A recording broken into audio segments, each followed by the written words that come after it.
जय हिंद दोस्तों। अगर आप एसएमई आईपीओ के लिए अप्लाई करते हो तो आपके लिए ये वीडियो खास होने वाला है, क्योंकि इस वीडियो में आप जानने वाले हो टॉप 10 जबरदस्त गेन करने वाले आईपीओ 2024 के। साथ ही 2024 में सबसे ज़्यादा सब्सक्रिप्शन किस एसएमई आईपीओ को मिला और फिलहाल उसकी क्या कंडीशन चल रही है। दोस्तों, राजपूताना बायोडीजल का जो आईपीओ है उसकी जीएमपी अभी गदर मचा रखी है। अच्छी खासी जीएमपी बढ़ रही है इसकी।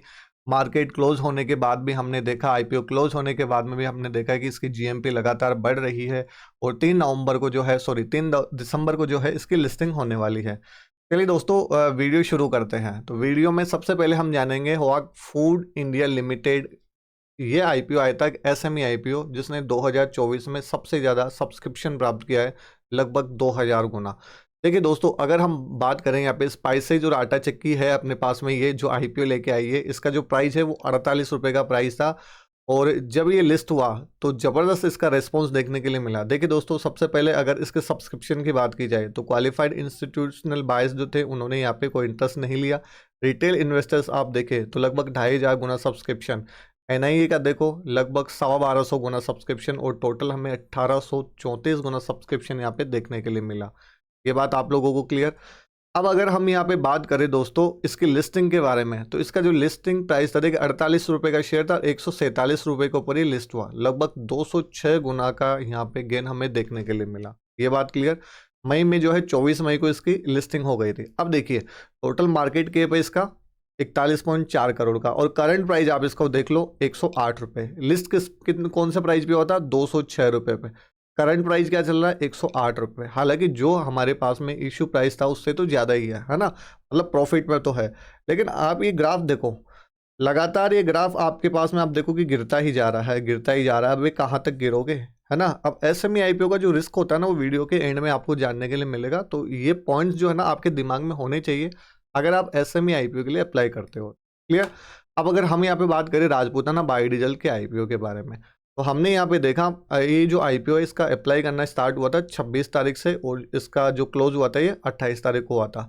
इससे पहले ही मार्केट में जो है यहाँ पे जीएमपी इसकी लगातार बढ़ती जा रही है। आप देखो यहाँ पे, है ना। अलॉटमेंट हो गया, अलॉटमेंट के बाद में भी हमने देखा जीएमपी लगातार बढ़ रही है। 130 रुपये के इशू प्राइस पे यहाँ पे 120 रुपये जो है यहाँ पे लगभग लिस्टिंग गेन की उम्मीद की जा रही है। ठीक है, देखिए जीएमपी यहाँ पे ये सिर्फ एक अनुमान होता है, लेकिन कई बार हमने देखा कि इसके आसपास भी हमें लिस्टिंग देखने के लिए मिलती है, इससे दूर भी लिस्टिंग देखने के लिए मिलती है।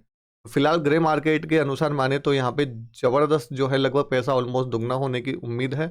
मतलब 92% का यहाँ पे लिस्टिंग गेन बताया जा रहा है। ठीक है ना, 1 दिसंबर 2024 तक हो सकता है। अब चूंकि कल है लिस्टिंग इसकी 3 दिसंबर को, तो देखते हैं आज इसका क्या इम्पैक्ट रहता है। तो ये बात यहाँ पे क्लियर।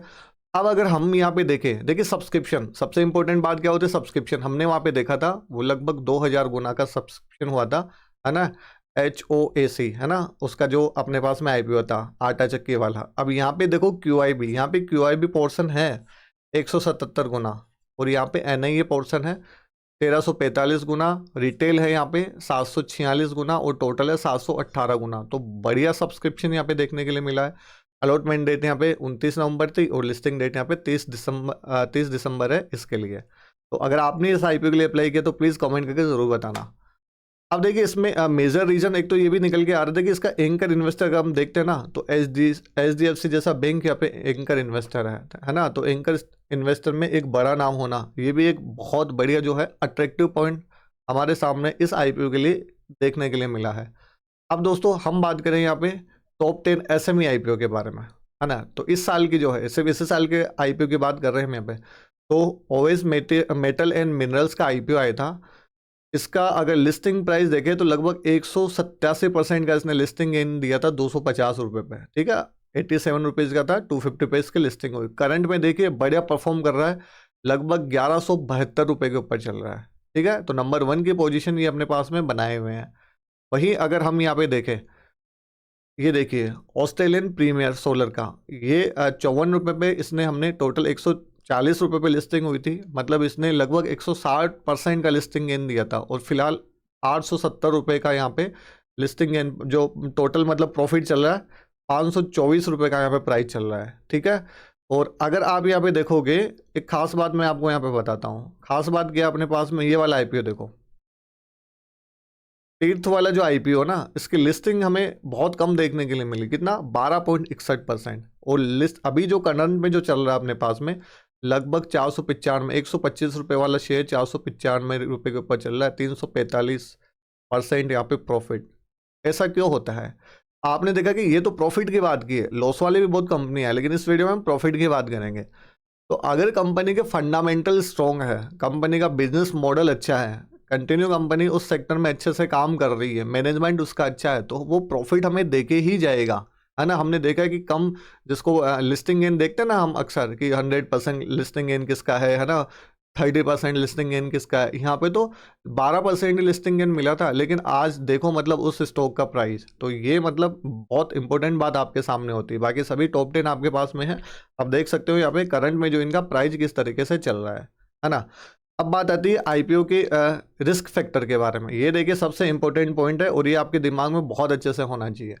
देखिए एसएमई जो आईपीओ, हालांकि इससे पहले भी मैंने वीडियोस में कवर किया है, लेकिन अगर जो भी कोई नया इंसान इस वीडियो को देखे, क्योंकि ऑडियंस अपनी लगातार, ठीक है, ऊपर वाले की दया से लगातार बढ़ रही है, तो जो भी नया इंसान देखे वीडियो, एटलीस्ट वो उसको सारी इन्फॉर्मेशन अच्छे से मिले, ठीक है। उसका पैसा होता है, बहुत हार्ड अर्न मनी होती है, कहीं उसको नुकसान नहीं होना चाहिए, उसको लॉस नहीं होना चाहिए, अपना मतलब यही है। बाकी अपनी ओर से कोई रिकमेंडेशन नहीं होता है या बाई करो, होल्ड करो, सेल करो, ठीक है, लेकिन फैक्ट्स होते हैं, उनके बेसिस के ऊपर आप थोड़ा सा अपना मतलब डिसीजन लेने में आपको हेल्प मिल सकती है। बाकी आपका फाइनेंशियल एडवाइजर जो भी होता है वहाँ से आपको बेटर जो है सजेशंस मिल सकते हैं। चलिए दोस्तों, अब रिस्क की बात आती है। जैसे मान के चलो हमने ऐसे, देखिए एसएमई आईपीओ मान के चलो हमने खरीदा, है ना, उसमें मान के चलो एक लोट में, हमें लोट के अकॉर्डिंग परचेज करना होता है, एक लोट में 500 शेयर है, हमने अप्लाई किया, हमें अलॉटमेंट आ गया, तो हमें 500 शेयर मिल जाएंगे अगर हमने एक लोट के लिए अप्लाई किया। अगर हम 2 लोट के लिए अप्लाई करते हैं तो इसके मल्टीपल में ही अपन को शेयर मिलेंगे, ठीक है ना, इसका 2 गुना, तो हमें कितना मिल जाएगा, लगभग 1000 शेयर, लगभग क्या टोटल, सॉरी, ठीक है। अब हमें जब अगर इसको सेल करना है ना, मान के चलो हमें इसको सेल करना है, हमें लॉन्ग टाइम के लिए इसको होल्ड नहीं करना, क्योंकि देखिए एसएमई के जो आईपीओ आते हैं ना, लिस्टिंग के बाद में हमने देखा कि ग्राफ कैसे डाउन होता चला गया। जब ग्राफ डाउन भी होता है, ग्राफ बढ़ भी होता है, तो रिस्क दोनों तरीके का ही यहाँ पे रिस्क है अपने पास में। प्रॉफिट है तो लॉस भी है, प्रॉफिट होता है तो अच्छा होता है, लॉस होता है तो भी अच्छा होता है ना, ज़बरदस्त वाला। तो सेल करने के लिए अपने पास में बायर होना चाहिए, क्योंकि यहाँ पे लिक्विडिटी बहुत कम होती है। तो बायर अगर हमको नहीं मिला तो हम जो है उस स्टॉक को सेल नहीं कर पाएंगे। भले ही हमारे अकाउंट में पैसा दिख रहा हो कि हमें 500% का लिस्टिंग गेन दिख गया हो या 600% का हमें प्रॉफिट यहाँ पे मतलब दिख रहा हो, तो हम उसको ईजिली सेल यहाँ पे नहीं कर पाएंगे। तो ये प्रॉब्लम हमें अक्सर देखने के लिए मिलती है। आगे जैसे मेन बोर्ड के आईपीओ होते हैं जो 15,000 तक आते हैं, उनमें क्या होता है, अगर अपने पास में 500 शेयर पड़े हैं तो हम जो है ना 100 शेयर जो है सेल कर सकते हैं, 400 अपने अकाउंट में रख सकते हैं, है ना, सेल करना भी ईजी होता है। तो ये बात है ना आपके दिमाग में बिल्कुल अच्छे से क्लियर होनी चाहिए। और यहाँ पे जब आप एसएमई आईपीओ में इन्वेस्ट करते हो तो बहुत सोच समझ के आपको अच्छे से एनालिसिस करके ही अपना जो है डिसीजन लेना चाहिए कि कौन से आईपीओ में अप्लाई करें और कौन से आईपीओ के लिए अप्लाई नहीं करें। दोस्तों, अगर आपके लिए दी गई इन्फॉर्मेशन यूज़फुल रहती है, ठीक है, तो प्लीज़ चैनल को सब्सक्राइब करें, प्यारा सा कमेंट जरूर करें।